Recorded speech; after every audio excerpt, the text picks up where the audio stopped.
We Infuse Podcast, episode number 62. Welcome to the We Infuse Podcast. My name is Amanda Brummett. In every episode, we give you a seat at the table as we talk to infusion center owners, operators, and experts so you can get the insight you need to run a thriving practice. In this episode, we talk with Jennifer and Richard Hunt, founders of InfuseCare in Amarillo, Texas. Jennifer serves as the office manager and Richard as the CEO. In this episode, Jennifer and Richard will walk you through how they've created a center where they literally infuse care at every touch point. Well, Jennifer and Richard, thank you so much for being on the show today. I'm super excited to get to interview some fellow Texans, so thank you. Thank you. We're glad to be here. Yeah. So I would love to start with both of you telling us a little bit about your backgrounds, and then we'll get into your infusion center experience. Well, Jennifer and I have been married for 24 years and we have 3 kids, and she's my best friend, and I've really enjoyed, getting to work with her and our business, and she's a great partner and someone I can talk to. And my background is in accounting and finance. I've had several mid-level management positions over the course of my career. And overall, we make a good team. And it's nice to work with somebody who has different skills and can think about different things that you're not. Yeah, and my background is more in management. I ran a child care program from called MOPS for a few years. I've also had some shift lead positions that I ran as well. Eventually, became a stay-at-home mom for a short period of time, and then once my kids all went back to school, our kids went back to school, I just kind of went back to work, and then started kind of working from there. I became a manager at a resale store, and I was there for about 6 years before we started doing this. Well, 24 years of marriage, congratulations. And that you choose to work together after 24 years of marriage is even more impressive. So well done. Yeah. Tell me, you guys have a little bit of an untraditional route into infusion industry. So I'd love to know how you all decided to open an infusion center and what that path looked like. Part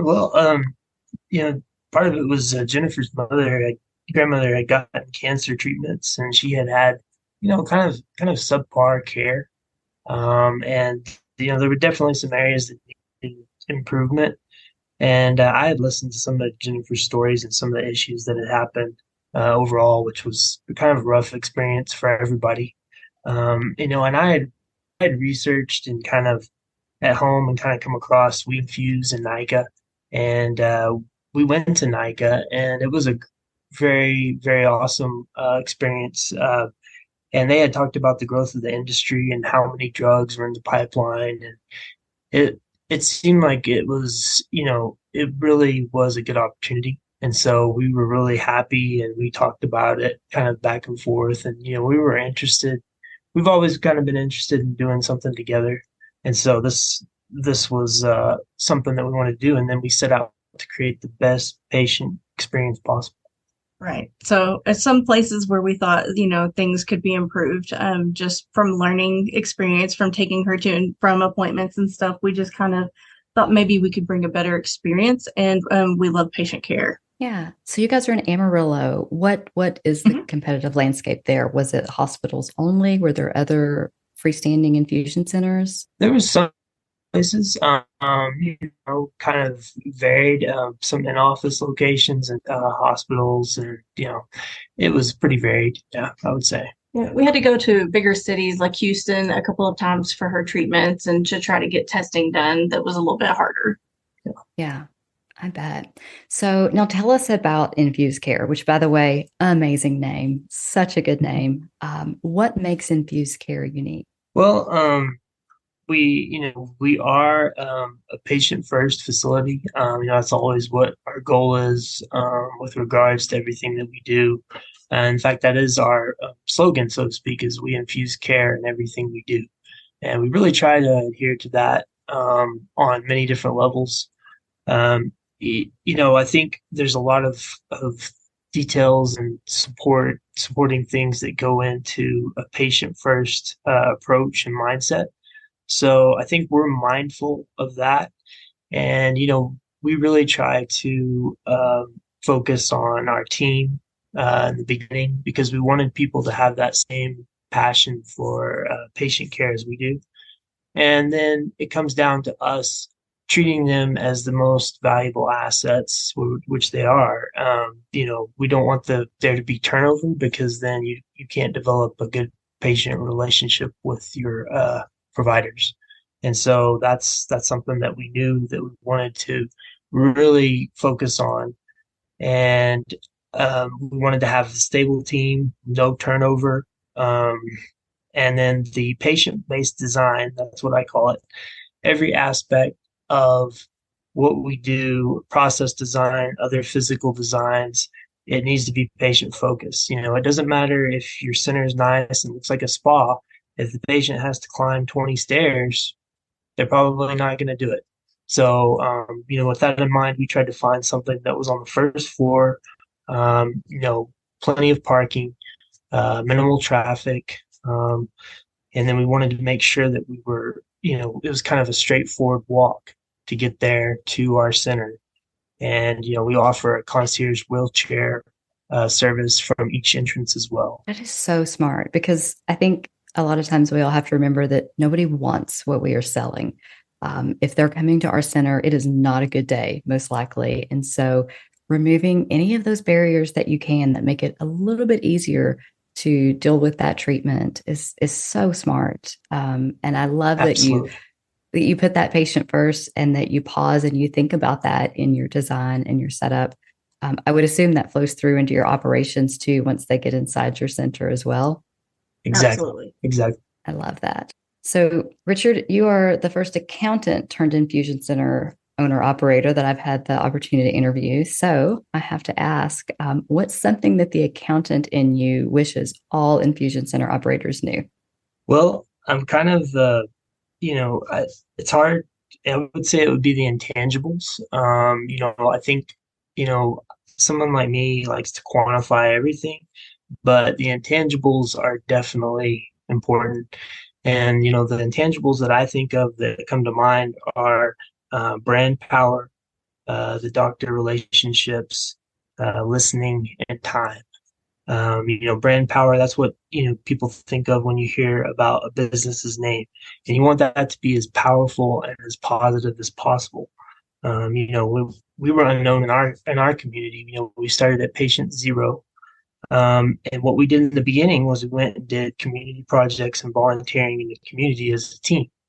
And it's great for the community. It builds your team and it also gets your name out there. And we also volunteered to help area hospitals with certain patients that they weren't able to do because of formulary or other restrictions. So that was a really good thing. Doctor relationships, that this is so valuable. The relationships, and the rapport that you build with the doctors is important. We've been blessed with so many relationships and a lot of great doctors in the area.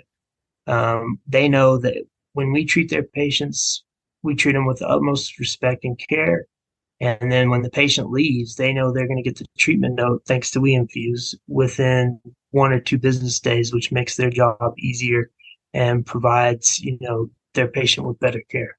And then listening, this is aimed at both the patients and your team. We try to be efficient in our facility, but we don't have time limits. We don't rush the patients out the door. It's more natural. And our team takes time to listen to the patients. Then we communicate back to the patient's doctor. There's some things that we've learned that the patient never told the doctor. And so that was valuable from their aspect, and it enhanced the care that they were able to provide to their patient. Time, more specifically, external events that are out of your control. Today's environment and society, I think everybody wants, things done 2 days ago. But that's not always the case. As owner operator, it requires patience. So when you talk about credentialing, building your business, the authorization claims process with insurance companies, you could go on. There's a lot of external events that are out of your control. And so I think, it's important not to allow yourself to get stressed out, risk the possibility of exposing your team to extra stress that they don't need.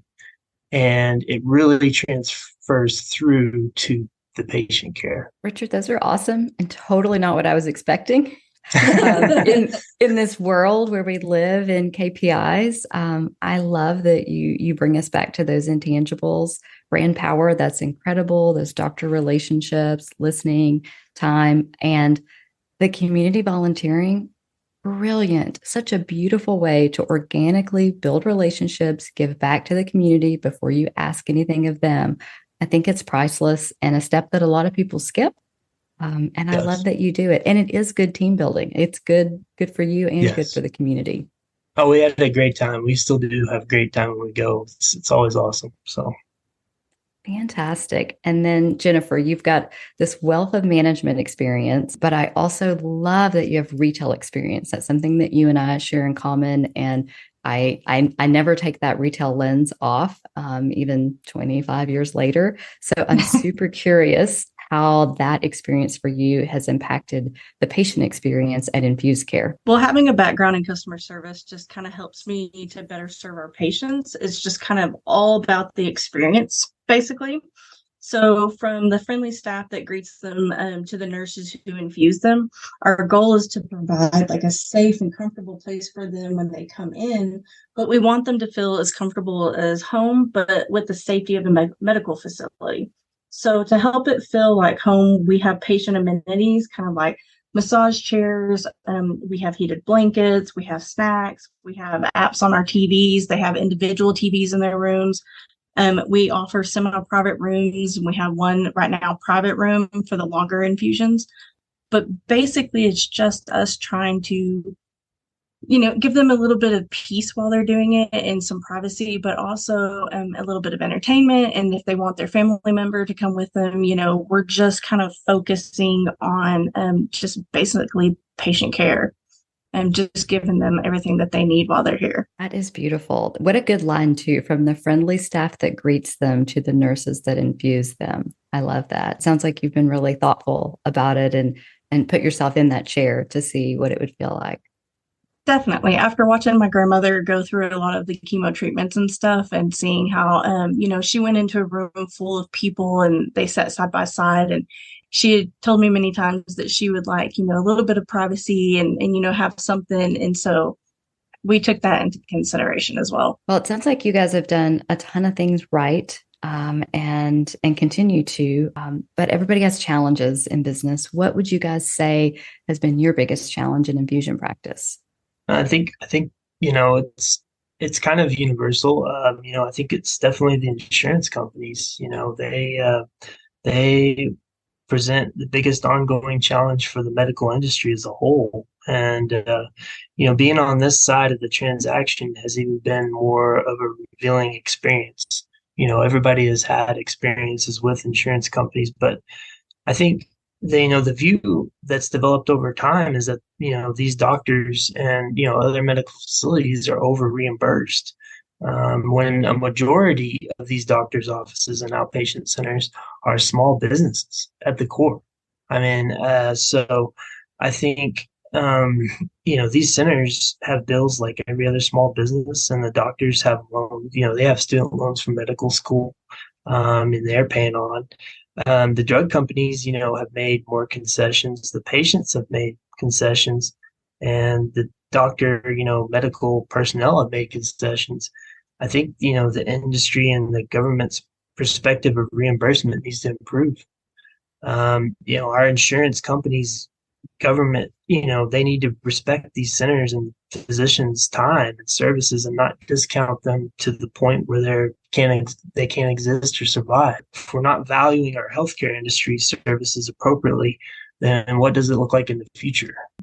It doesn't seem to me that healthcare would look better at that time. Yeah, for sure. I think also, they need to reevaluate the medically necessary classification and review it annually based on new drugs that come out. We've had some insurance companies saying something is not medically necessary, if one event happens to the patient, that would justify it being medically necessary. Only if that happens, in some cases, the patient may not survive. So the insurance companies as a whole need to change to proactive treatment instead of reactive. and they can't support wellness programs and other stuff like that and not support these medications from the infusion industry. Many are proactive instead of reactive. And so many of these drugs are proven and home run drugs that have had little side effects and great results for the patient. That totally makes sense. You actually sound like an amazing advocate for patients. Well, with what you guys have experienced so far, what is your biggest light bulb moment that you've had in infusion practice? I'd say the biggest light bulb moment has been that the insurance companies don't understand this industry and the value it creates for the patient themselves and the healthcare industry overall. The patient, is able to save a lot of money from going to a hospital typically, which is a win for the insurance companies because they pay out less. Mm-hmm.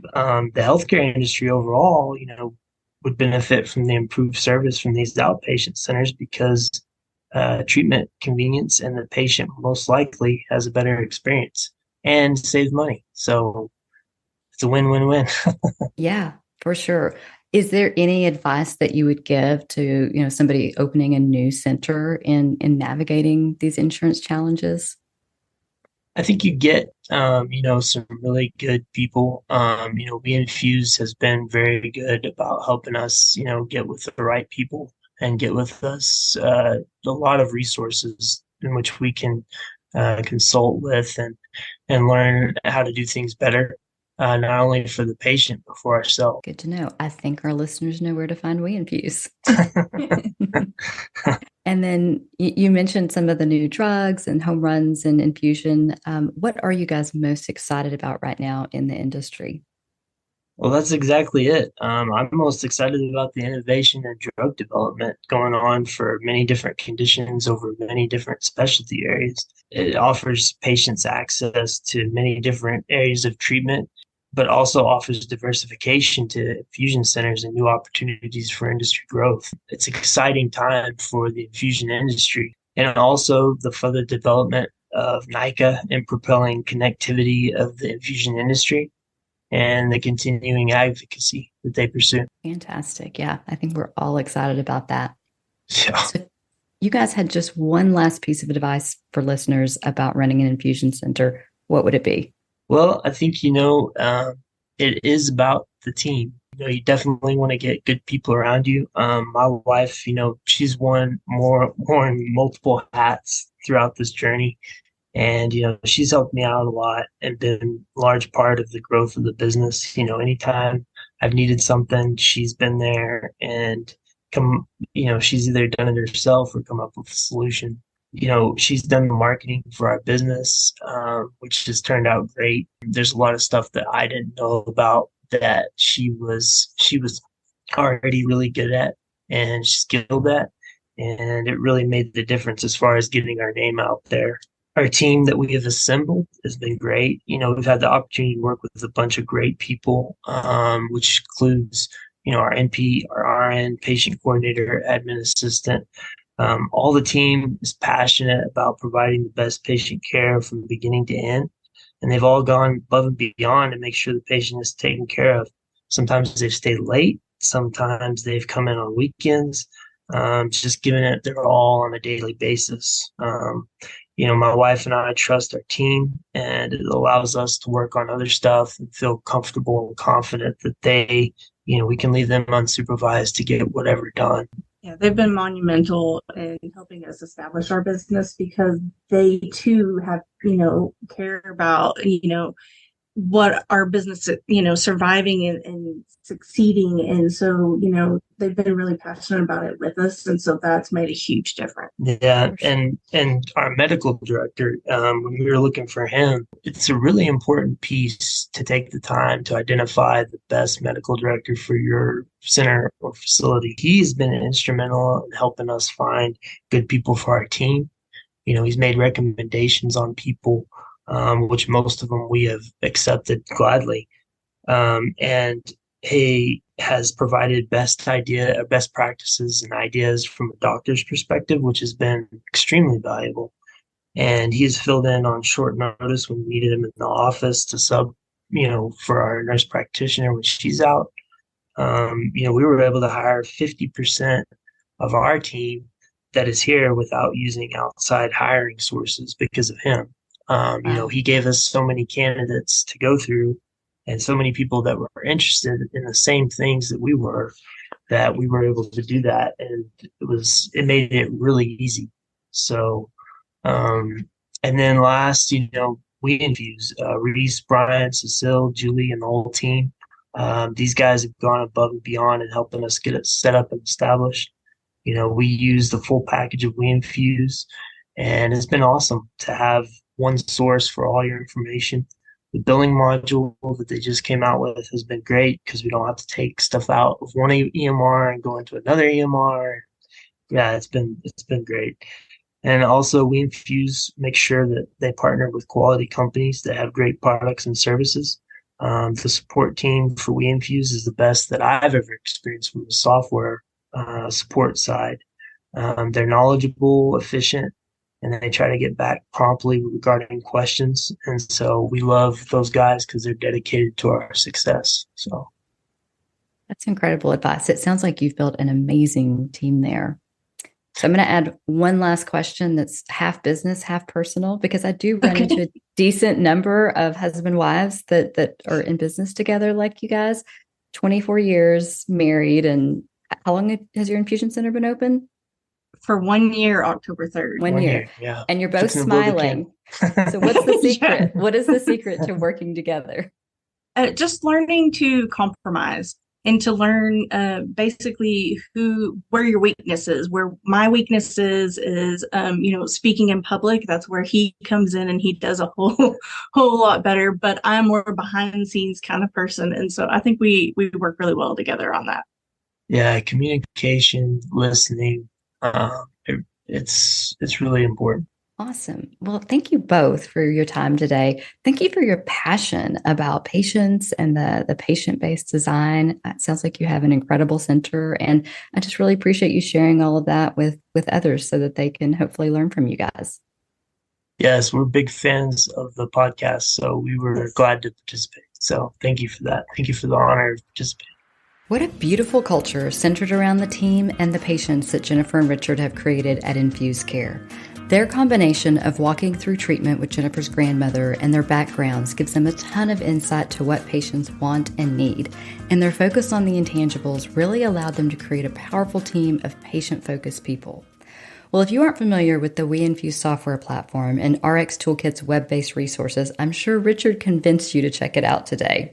Schedule a test drive to see how these tools can save you time and money in your practice while making infusions safer for patients and caregivers. My name is Amanda Brummett, and we'll catch you in the next episode.